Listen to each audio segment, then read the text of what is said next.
मुझे बिजलीपुर और उमरिया का दौरा करना था, लेकिन शहडोल बलुआ में मोहन सिंह यादव बड़े भैया हमारे रेल सेवा के दौरान शहीद हो गए। उस आसपास की जो मतलब जुडिशियल क्षेत्र का जो भी चुनाव मतदान का जो एरिया था,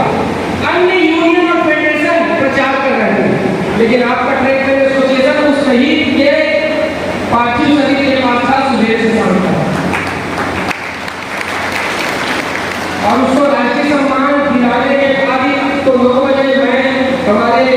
कार्यकारी अध्यक्ष राजेश निर्मलकर जी, हमारे जो मंडल के अध्यक्ष अनिल जी यहाँ हादसा हो गए, वो मौजूद नहीं है, हम सभी ने उनको राष्ट्रीय सम्मान दिलाकर उनके घर का दरवाजा खोलने लगा। ये सम्मान छोटी मोटी बात नहीं है, आदमी चला जाता है घर अपने दरवाजे से, पूछिए कितना दुखद होता है, लेकिन इस सम्मान को दिलाने वाला आपका समय है। आज आने वाले समय में जो यूनियन की मान्यता होगा, उपचुनाव में मैं बता दूं, बहुत सारे लोग बोलते हैं एनडीसी, मेरा भी एनडीसी बहुत महत्वपूर्ण मुद्दा है, हमारे केंद्र का विकास महत्वपूर्ण मुद्दा है, लेकिन रेलवे ट्रैक पर 36 छत होकर हमारे ट्रैक में साथी का जो 100 बिगड़ता है, इस ओर हमको सबसे पहले कदम रखना पड़ेगा कि ये घटनाएं कम से कम हो और इसमें पूर्ण विराम हो। ये हमारा आने वाले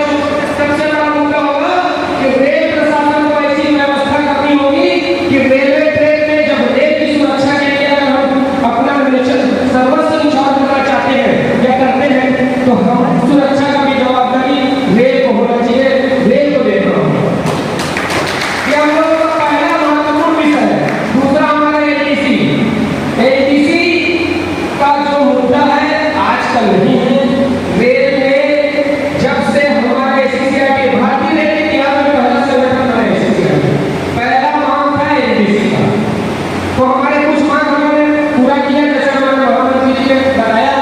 कि हम लोगों को पार्ट एनटीसी होता है, ऐसे कुछ चीजें हुई, इससे ज्यादा डिटेल में नहीं जाऊंगा। जो एनटीसी का मुद्दा है, मैं आपको डंडे के जोर पे आश्वासन देता हूं कि एनटीसी के मुद्दे पर हम लोग मजबूती से एक साथ खड़े रहेंगे कि मुद्दा सॉल्व होने में कोई नहीं हो सकता। लोग बोलते थे कि एनपीएस समाप्त नहीं होगा, स्वर्गीय अरुण